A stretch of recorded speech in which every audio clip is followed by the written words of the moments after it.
Hello, I'm Benedict from Userlist, and today I'm going to show you how to connect your SaaS application to Userlist using DataCaters real-time ETL pipelines.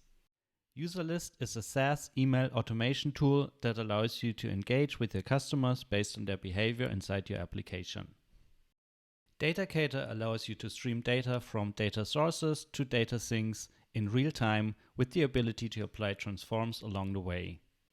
For this demonstration, we're using an imaginary photo editing app. Users can sign up and create albums, and we'll track all of it in Userlist. To do this, we set up multiple pipelines in DataCater. One to synchronize users, one to synchronize albums, and one to synchronize user deletions. Let's check out the pipeline to synchronize users. As you can see, it's connected to the users table in our Postgres database.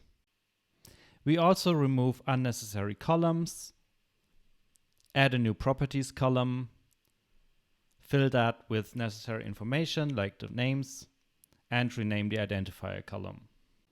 Let's see if the connection works by creating a new user account.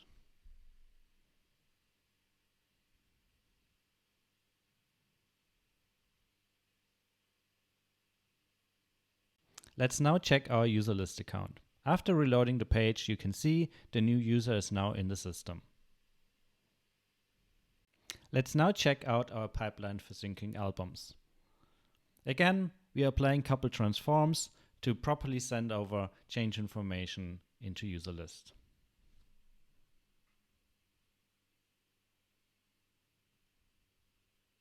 Again, let's give this a try in the application. We create a new team retreat album.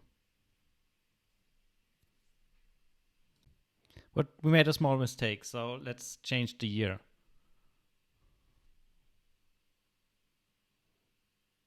Let's check out Userlist again. And as you can see, both events are now properly synchronized into the system. And that's it.